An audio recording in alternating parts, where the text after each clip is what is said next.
So here's John holding the exact same snack he bought yesterday. Yesterday it cost 3 crystals. Today the little price tag flips over like a slot machine and lands on 8.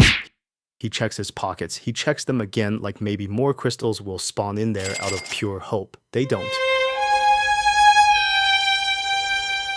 Nothing about the snack changed. It's not gold-plated now. It doesn't grant wishes. So if the snack didn't change, something else did. Let's start with the boring sounding definition. Inflation means your money buys less than it used to. That's it. That's the whole concept. Everyone acts like it's some ancient economic riddle wrapped in a mystery, but really it's just same 10 crystals, smaller cart. In 2020, our unicorn friend could fill an entire shopping cart with 10 crystals. Today, 10 crystals gets him half a cart and a slightly judgmental look from the cashier. The crystals didn't get smaller, they didn't get lighter, they just quietly stopped being worth as much.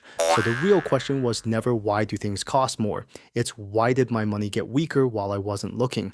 There are two main culprits, and it's worth meeting both because they're doing completely different crimes. Culprit number one, there are simply more crystals floating around. Remember that giant mountain of government debt? Well, governments have a couple of ways to deal with a mountain like that. Raise taxes, which nobody enjoys, or just make more money. Crank up the crystal minting machine. And when that machine starts cranking, our unicorn's first reaction is pure joy.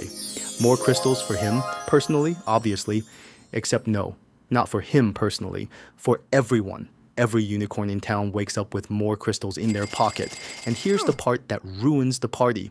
If there's suddenly way more money chasing the exact same amount of stuff, same number of snacks, same number of houses, same amount of hay, sellers notice they can charge more because everyone's got more to spend. More money, same stuff, higher prices, that's lever one, and it's the one people usually mean when they say the government's just printing money.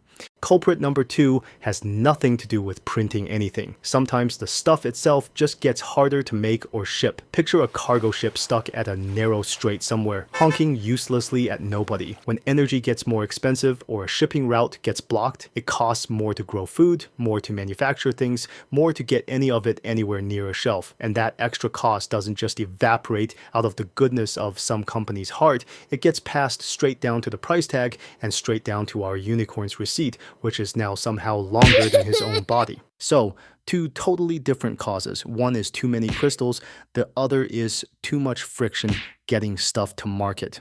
Both end with the same result. Your money buys less than it did last week. Delightful. Now, somebody's supposed to be steering this whole situation, and that somebody is a group of extremely serious unicorns at the central bank whose entire job comes down to one dial, the interest rate. It sounds small. It is not small. This dial is basically the volume knob for the entire economy, and everyone from mortgage holders to stock traders is watching it like it's the season finale of Super Bowl. Here's how it works. Crank the dial up and borrowing crystals gets more expensive. Loans cost more, so unicorns borrow less, spend less, and save more instead, which cools down demand, which eventually cools down prices. Great, problem solved, right? Except crank that dial up too far, too fast, and you don't just slow down inflation, you slow down everything. Jobs get harder to find. Businesses stop expanding. The whole town goes a little gray and quiet. So the central bank isn't flipping a light switch here. They're trying to turn a dial just enough to cool things off without accidentally freezing the whole economy solid. It is genuinely one of the hardest balancing acts in the world, which is why every time that dial moves even a quarter turn, it's suddenly front page news and everyone's uncle has an opinion about it at dinner. Okay, here's the twist nobody tells you, and it's the part that actually matters for your own life. Inflation does not treat everybody equally. It has favorites. If you owe crystals, say you've got a loan, inflation is quietly, almost sneakily, on your side. You still pay back the exact same number of crystals you borrowed, but by the time you pay it back, those crystals are worth less than they were when you took the loan out. It's like borrowing a bag of ice and returning it after it's melted a little. Same bag, less actual ice. And somehow that's fine, because that's just how the deal works. But if you're the one with a pile of crystals just sitting quietly in a jar, saving up, every single year that inflation ticks along, that pile buys a little less than it did the year before. Nobody stole your crystals.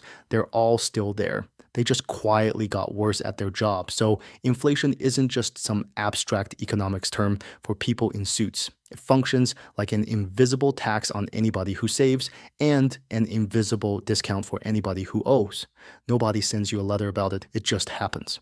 So, back to John at the snack counter, holding his tiny shopping list like it's a legal document. Next time a price jumps and you feel personally attacked by a receipt, it's not random, and it's not a conspiracy against you specifically. It's some combination of more crystals floating around than there used to be, stuff getting genuinely harder or more expensive to make and ship, and how far that interest rate dial has been cranked recently. 3 levers, one increasingly depressing shopping cart. Now you know exactly why. If this is the video where inflation finally made sense, hit subscribe so you don't miss the next one, because trust me, the next one gets better.